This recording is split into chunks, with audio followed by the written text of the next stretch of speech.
Boa noite ou bom dia, pessoal. Bem-vindos. Hoje decidi que todas as aulas que gravei ao longo do dia foram em companhia desse Creeper.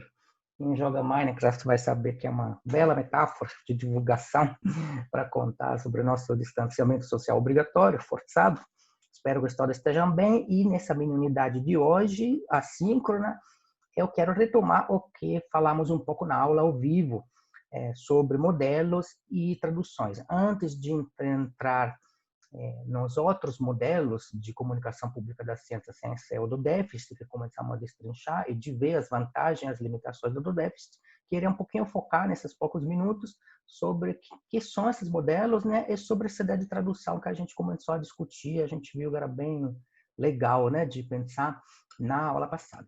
Se vocês lembram, né, na aula passada a gente viu que tem muito cientista, né, que se adentra na divulgação científica e também muito jornalista que cobre ciência, que tende a ver esse trabalho como o de trazer a luz, né, da razão para as pessoas que vivem nas trevas, né, basicamente. A gente viu essa metáfora em Carl Sagan, né, ou seja, em grandes figuras da divulgação científica, você vê ela repetida por muitíssima gente.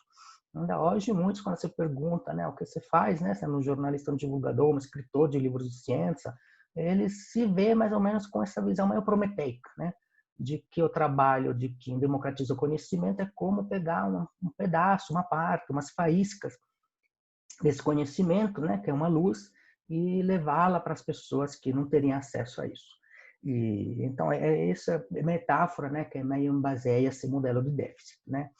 E aí a gente discutiu um pouco o modelo de déficit, vamos voltar a ele, porque eu quero esperar primeiro vocês elaborar um pouquinho de suas ideias sobre isso, seus comentários, já apareceram algumas, vou esperar outros, né? Mas antes disso, queria ver um pouquinho, né? Porque vocês vão encontrar, quem de vocês for pulsar em rede ou na literatura acadêmica também, um monte de entrevista, artigo de gente falando dos modelos de divulgação científica. Então, a primeira coisa que eu queria comentar para vocês ficarem pensando um pouquinho, cuidado, porque um monte de gente, inclusive cientista, usa o termo modelo e paradigma de um jeito muito bizarro e muito variável, e sobretudo que não tem muito a ver com quando eles usam os mesmos termos no trabalho científico deles. Então, você vê muito cientista que faz divulgação confundir modelo de comunicação pública da ciência com os truques que ele usa para comunicar, com as estratégias narrativas, com a prática que ele usa, com o estilo, né? Tem um cara da aula de comunicação da ciência que fala, o modelo de comunicação da ciência meu é o de fazer divertir as pessoas, começando a história por um ponto, depois voltando nisso. Ou seja, ele elabora uma técnica básica assim de storytelling, né, de roteiro, ensinada em todos os cursos de escritura criativa, e diz que é um modelo de divulgação científica, e parece quase que ele que inventou. Então, esse é típico desse problema, né?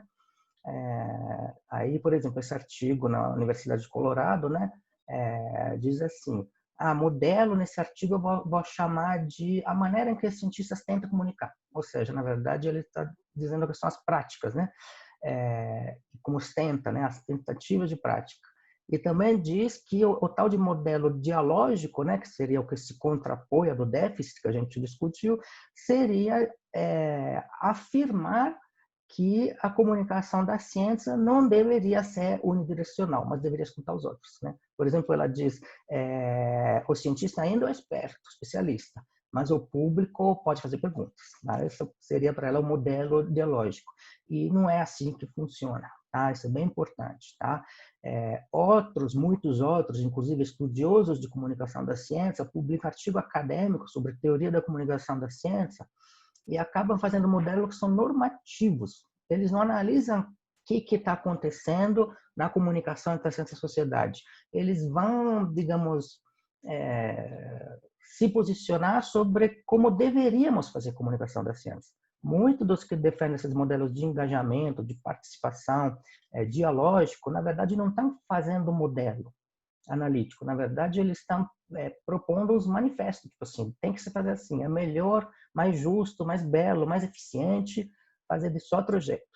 É engraçado porque essas duas coisas, né, dizer o que deveria ser justo fazer, ou dizer os truques que você está usando são duas coisas que, para um cientista, não deveriam ser chamados de modelo, para os próprios cientistas. Tá? Então, por exemplo, esse aqui, né, do Massimiliano Bucchi, que é um especialista de teoria da comunicação da ciência italiano, esse é o modelo. Tá? A gente pode não gostar do modelo ou discordar, mas esse é o modelo. Ele tenta descrever de forma simplificada, tá? Uma proposta teórica de como funcionam os fluxos, né, entre vários pedaços da ciência, vários pedaços da sociedade. Ele está afirmando com esse modelo uma teoria. Então, o modelo é uma descrição baseada numa teoria, baseada num paradigma, às vezes, que descreve um pedaço de um sistema de maneira simplificada, mas fundamentada numa teoria científica, tal que você pode descrever muitos processos com o mesmo esquema, que é o modelo, e eventualmente prever algumas coisas que possam ser refutadas. Então, esse, por exemplo, é o modelo, porque nesse modelo ele afirma que a comunicação da ciência não vai da ciência para a sociedade. Tá? Ele afirma que tem vários níveis em que sociedade e instituições científicas e cientistas trocam informação, comunicando nas duas direções. Tem alguns fluxos em que partes do público comunicam com o cientista absorve aquela informação e vice-versa. Então, esse é o modelo, que pode ser refutado, eventualmente, etc. Eles não estão dizendo que temos que fazer isso. Ele está dizendo que, ao analisar vários estudos de casos empíricos, dá para identificar vários desses processos, que estão esquematizados no modelo. Então, cuidado aí, porque vocês vão achar qualquer coisa falada sobre o modelo, não está legal, né?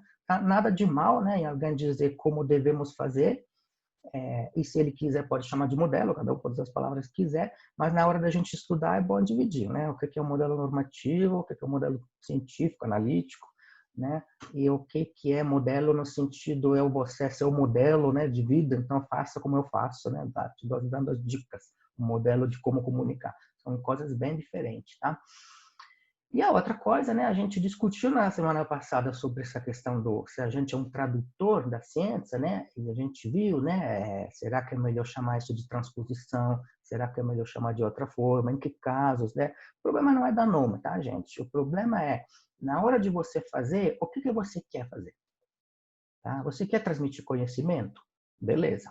Escolhe sua maneira de fazer isso. Tá? Isso reflete, né, determinados modelos mentais de como explicar como funciona, né? Reproduz determinados valores que você tem e você alcança certos objetivos. É que muitas vezes a pessoa acha que está fazendo uma coisa e faz outra.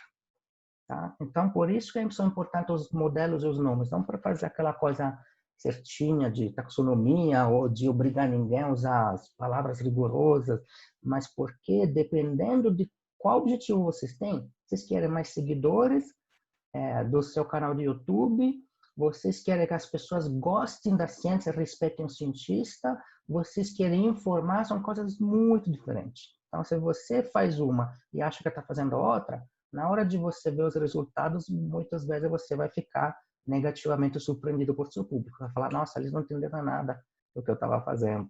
Às vezes tem essas confusões. Então, na hora de pensar tradução, né? Se tradução, quando a gente tem em mente, é aquela de Prométeo, trazer de cima para baixo um pedacinho de luz, aí você vai fazer uma coisa legítima, que muitos fazem, só que não é a tradução.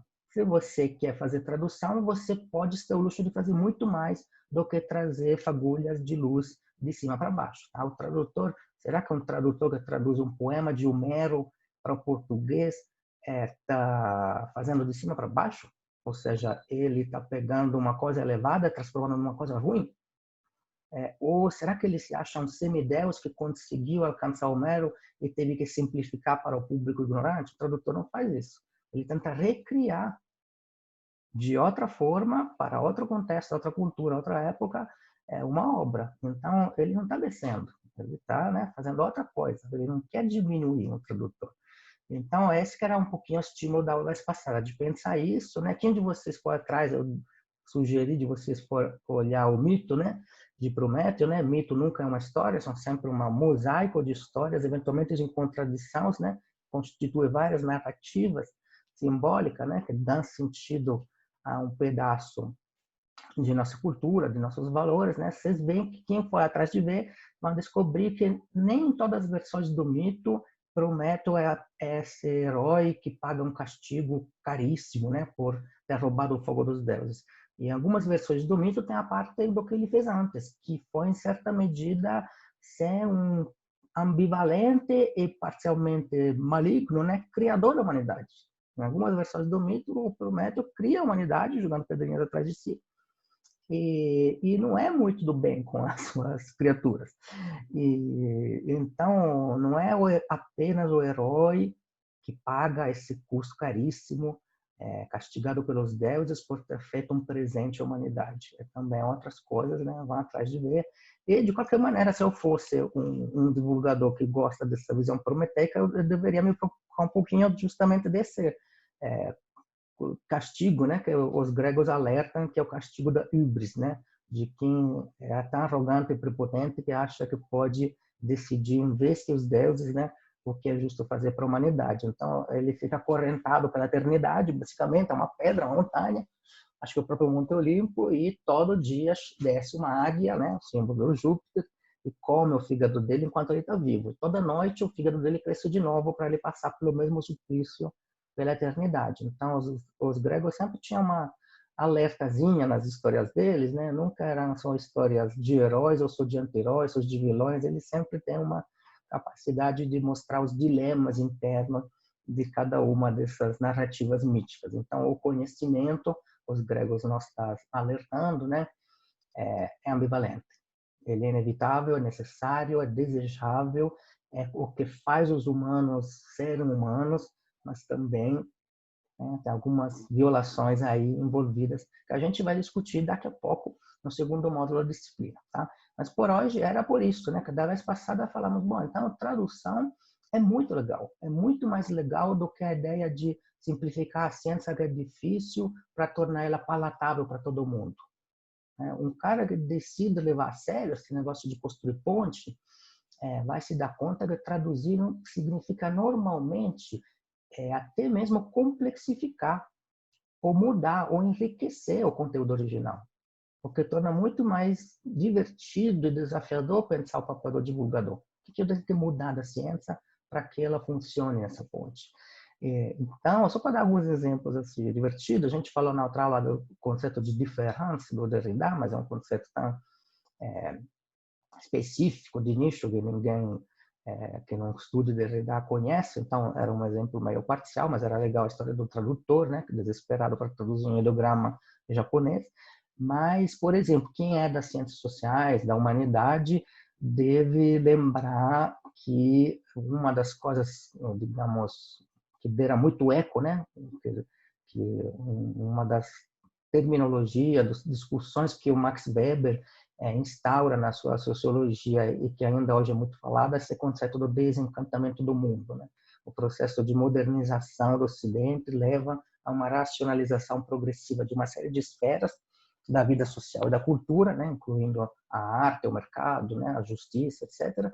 E ele, uma das facetas desse processo de modernização, chamaria de desencantamento do mundo. E aí hoje muitos autores dizem, não, o mundo nunca foi desencantado porque a religião continua sendo importante, a magia também, tal. Outros dizem, não, agora estamos numa fase de reencantamento do mundo, porque tem movimentos em vez que não prezam mais a racionalidade e tal. E só que quando você vai ver a palavra, é essa aqui, né? Entzauberung, e de Zauberflöte, né? É a flauta mágica do Mozart, né? Então, Zauber em alemão, a conotação não é tanto encantamento no sentido que soa em português, né? Mas mágica. Então, seria uma desmagificação do mundo que ele estava falando. Então, tem livros sobre isso, né? Se é desmagificação, desencantamento, tem uma discussão grande que não vamos entrar, mas é importante para você dar essa ideia, né? Que um tradutor do alemão, uma língua que você pode construir novos conceitos e ao mesmo tempo te aparece uma nova palavra que você constrói junto com o novo conceito, que é uma língua que você agrega raízes, né? Então pode inventar palavras junto com os conceitos. Tem esse desafio do tradutor, né? Sociedade civil, todo mundo hoje acha que a sociedade civil é o terceiro setor, não sei o quê, as ONGs e tal. Aí, quando você traduz os textos, né, do século XIX, por exemplo, para o Marx, é um conceito fundamental, você vai ver que lá chama assim, Bürgerliche Gesellschaft, ou seja, você pode traduzir esse termo como sociedade civil ou como sociedade burguesa, por exemplo. Tá? E aí você vê textos que dizem que Marx fala e critica a sociedade burguesa, né, que trabalha, estuda isso, né, aí vai toda essa terminologia, e outras que, né, traduzem a sociedade civil. Isso muda pra caramba o entendimento da pessoa comum, que não é especialista do assunto, por exemplo. E né, os físicos são extraordinários inventores de metáforas furadas, propositalmente furadas, mas para dominar um conceito que é tão abstrato que você mesmo, sendo físico, precisa fazer aterrissar em algo concreto.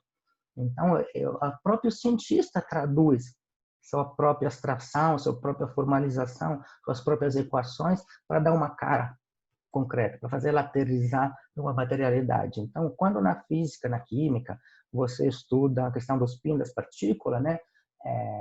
Então, a palavra peão, né, spin, te faz entender o movimento angular dessas partículas, ou seja, te faz imaginar elas como um peão que gira. Só que elas não são peão e não giram. Tá? Como ser, são funções de onda. Então, o spin é sensacional, porque é uma maravilhosa analogia, uma maravilhosa imagem construída pelos físicos para explicar a si mesmo. Um conceito extremamente bizarro, se você quer ver assim, né? De uma onda que tem um momento angular, que ela gira, de uma onda de probabilidade que incorpora o momento angular. E buraco negro é a mesma coisa, tá? Não é um buraco, não é exatamente negro. Em que sentido é negro? Que nada consegue sair, nem sequer a luz, beleza. Em que sentido é buraco? O espaço-tempo lá passa por um problema seríssimo, né? É lacerado, né? É supostamente uma singularidade que estamos tentando entender como que funcionaria, e aí vamos chamar de buraco. É uma divulgação científica para cientista, um internal joke, uma piada interna para gente cientista. Então, as traduções são todas perigosas e todas magníficas, então não são coisas que simplificam nunca. E eu acho que é legal pensar nisso, porque o divulgador também é isso. É um produtor cultural que, se só se achar, se limitar a simplificar, vai perder uma parte muito grande do trabalho que ele faz, ou não vai ver que ele está fazendo outras coisas também. Tá?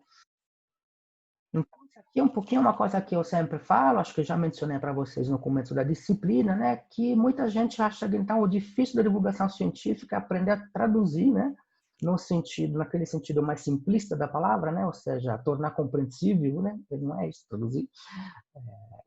traduzir o jargão, né, a gente falou disso, né, os conceitos abstratos, a questão que as disciplinas científicas hoje têm uma especialização extrema, até o ponto que mesmo colegas da mesma área podem não se entender, então precisa dessa operação, né, de transposição, aceleração do conhecimento, que vai multiplicando, tirando do chapéu coisas novas e eventualmente com novo jargão, novas linguagens a toda hora. É, obviamente, a grande potência da ciência, que é se enraizar numa abstração, formalização matemática, geométrica, etc. Então, normalmente as pessoas acham que é essa que é a questão, a divulgação científica, aprender a fazer isso. Isso não é tão difícil. É lógico que vocês precisam estudar ciência. Se você quer virar um divulgador da biologia molecular ou da física quântica, você vai entender biologia molecular e física quântica.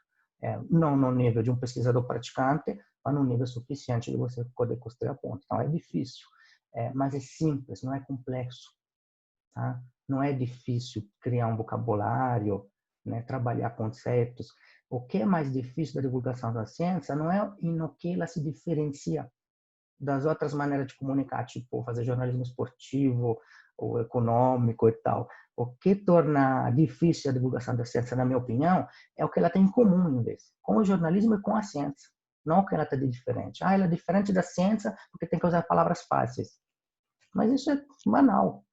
O que é difícil na divulgação científica é que ela tem em comum com o jornalismo como um todo, inclusive cultural, né, de lazer, e com a ciência. É a parte complicada, que é que você tem que informar contextualizando. Tem que ampliar o pacote da informação e botar todas as rasinhas deles. Explicar o que coisa tem a ver com coisa. Aí interpretar e questionar. Isso que é o trabalho do jornalista e do divulgador e do cientista. Questionar. Não traduzir palavra com palavra. Criticar, no sentido, inclusive, do grego, de discernir, cortar, separar os pedaços de uma coisa, depois juntar de novo, investigar, duvidar, checar. Tudo isso, o jornalista de ciência, o divulgador científico e o cientista têm em comum. Eles não podem produzir informação que não seja contextualizada, que não tenha uma base, um background, um referencial teórico, um método. Eles não conseguem produzir conhecimento sem interpretar a realidade, sem questioná-la, sem criticar os colegas, sem analisar as coisas, sem investigar, sem duvidar, sem checar. Tá? Então, era um pouquinho isso, né, que a gente, naquele brainstorming da semana passada, foi pensando, né? Vocês lembram que a gente começou a ver, então, esses termos com outra luz, né, com outro contexto, tá? Pensamos tradução como transduzir, né, ou seja, que quando você não é um intermediário, um cabo, um fio elétrico que conecta, um canudo que transmite, mas um mediador, você transforma o sinal, a mensagem que vai de A a B da ciência para o público. E essa transformação é que enriquece e torna ela compreensível, contextualizada. Se você quer informar, você não está emitindo um pacotinho que entra na cabeça das pessoas, como naqueles filmes de B-movie, né, de ficção científica da década de 50, né, das mensagens subliminares, ou da manipulação, da lavagem cerebral. Não é assim que a gente informa. Tá? A informação não é uma coisa, mas é um processo. Né? A gente comentou essa ideia de um vetor ao longo do qual tomam formas novas ideias e novas conexões entre ideias. Tá? Se a gente quer democratizar, todo mundo usa essa palavra muito hoje, né? Tem que lembrar que democracia significa poder, não significa povo. Então, democratizar e popularizar não é a mesma coisa. Tá? Democratizar e divulgar não é a mesma coisa. Democratizar significa eu quero dar poder sobre a ciência e a tecnologia, poder com base em ciência e tecnologia, poder sobre a ciência e tecnologia para o público. Senão não é Kratos, é Sodemo. Tá? Então, seria demagogia científica, não divulgação. Explicar, né? A gente falou que, né, em latim, o que é aplica? Esse aqui, ó, esse aplica. Você dobra, tá? Todas essas dobrinhas, né? Esse negócio é tudo implicado. Então, quando a gente quer explicar as implicações da ciência na sociedade, a gente está pretendendo fazer isso. Reabrir todas as dobrinhas uma por uma. Então, a ciência que era assim, vira uma coisa muito mais extensa. A área dela aumenta na hora de você desdobrar, ou seja, explicar. Então, esse aqui, vamos voltar. Eu quero que a gente discuta ao vivo essa história aqui, né? Mas, dito no slogan, né? Explicar e compreender não são a mesma coisa. Tá? Então, a gente vai tentar pensar isso. Então, né, traduzir, eu gostaria que vocês começassem a pensar que não tem problema usar essa palavra e não tem problema usar outras. Mas o que a gente quer fazer? Tá? Na minha opinião, o que a gente quer fazer com a comunicação da ciência não é simplificar a ciência. É construir pontes e atravessá-los nas duas direções. Trazer as pessoas para a ciência, trazer a ciência para as pessoas, construir conexão, o diálogo. Tá? Qual palavra vocês escolhem para isso? Qualquer uma. Divulgação, popularização, democratização, tradução, não importa. O que importa é, eu quero fazer isso. Eu quero construir ponte ou eu quero só transmitir? Se quero só transmitir, beleza. Aí não estou pegando, né, o sentido desafiador e grande da palavra tradução. Explicar e desdobrar. Então, aumenta, não diminui.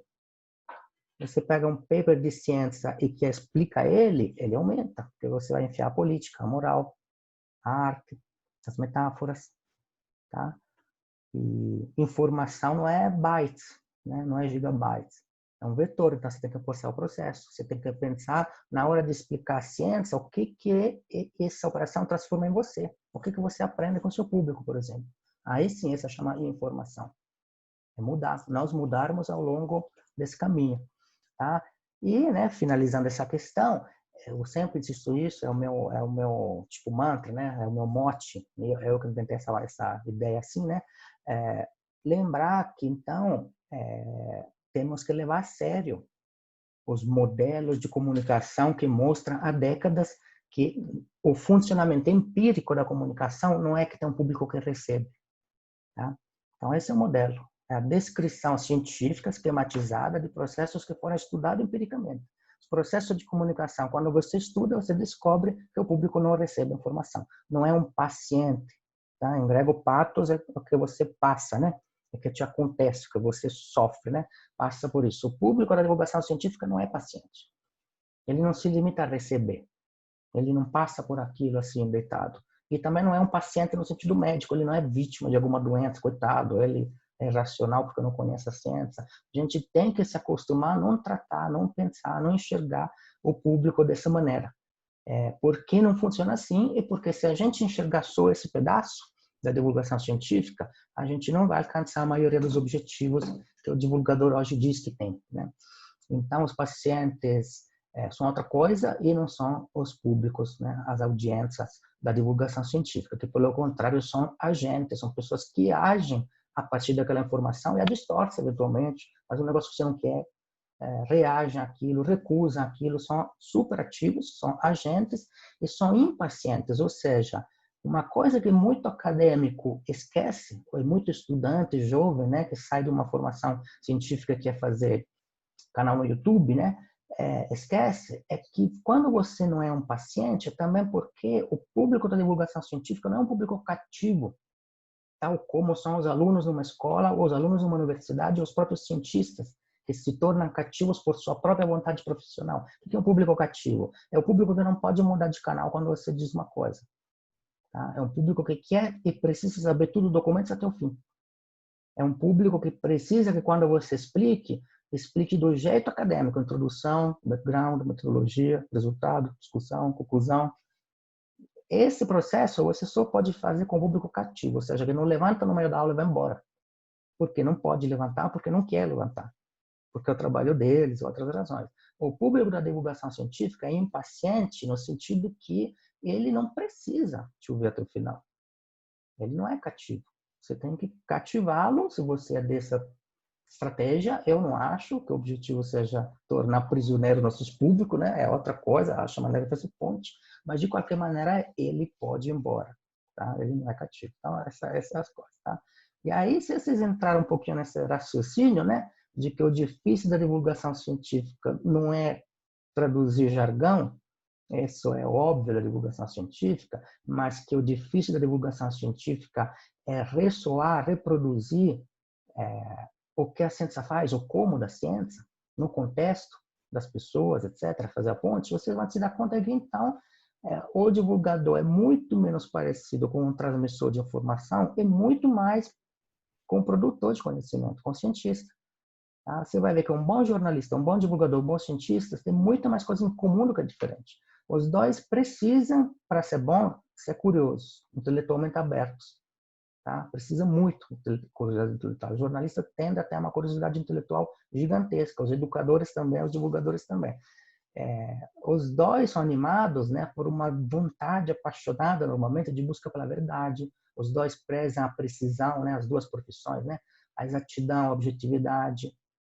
Nos dois casos, você acha que só é boa ciência, só é boa comunicação ou jornalismo, se é um relato transparente e honesto. Em ambos os territórios, você precisa desesperadamente ter um espírito crítico, ou seja, que não pega o pacote inteiro, mas que desmonta para ver, para analisar como é feito por dentro.